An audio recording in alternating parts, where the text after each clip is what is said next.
as has already been said, it kind of goes without saying, of course, Palestine has a right to exist. It does exist, and it will always exist, but not necessarily just in the sense of being a piece of land with secure borders. Palestine is also, it's an idea. If Palestine doesn't have a right to exist, then any struggle doesn't have a right to exist. The Irish people don't have a right to exist. The Native Americans don't have a right. The whole point of it is that people have a right to have rights. And so Palestine is, you know, I just did a solo show that I wrote, and I called it Palestine. And thank you. And I was told that if I wanted to have a career beyond the show, I had to change the title, and it pissed me off so much that I didn't change the title, because first of all, Palestine is it what, you know, maybe it's got generally called Israel now, but it is the country in which my father was born, and my grandmother and my grandfather and all of my ancestors, and that was what it was called. And there were Jewish people who were born there when it was the British Mandate of Palestine, and they will say I was born in Palestine. But to me, when you ask the question, does it have a right to exist, it's, do people have a right to exist? And every single human being does, and there will always be this issue, whether it's Palestine or any other country where people are not given their rights. And every human being has the same rights as every other human being. So.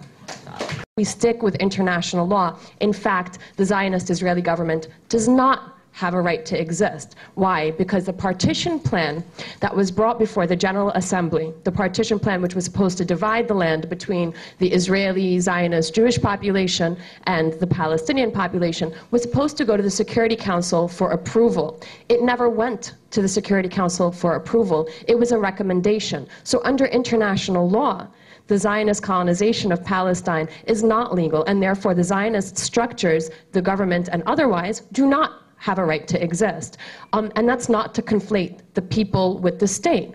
Those people who identify as Israeli, just as any human beings, have every right to exist. However, those who seek to maintain an Arab minority in a land that is natively Arab, not just Palestine. When we talk about Israel, we have to think about where Palestine is. Palestine sits at the heart of the Arab world. The maintenance of an Israeli state that is not Arab ends the liberties, controls the liberties, affects the daily lives of all Arabs in the Arab world. Furthermore, when we talk about, you know, Israel's right to exist, people say oftentimes they refer to the 67 borders as though somehow it is written that when you discuss two states, the 67 borders are what we are to discuss.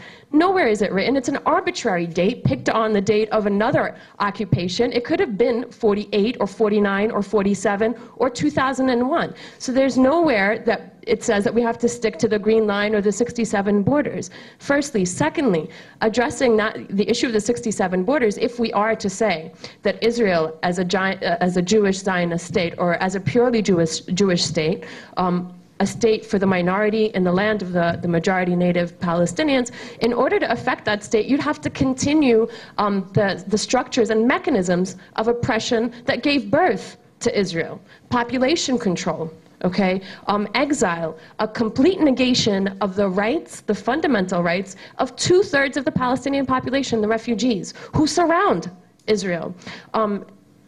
And I support Jodi's position and would take it a step further that the two-state solution, proposals for the two-state solution, are actually dying. And where we see the advocacy for two-state solution is amongst the Zionist liberals who want to save, at least ideologically, this idea of a Zionist Jewish state. So it's not realistic. Even in the settlements, the settlers in Palestine talk about a one-state solution. There's only one state now if you look at the map. There is no contiguous Palestinian state. There is only one state.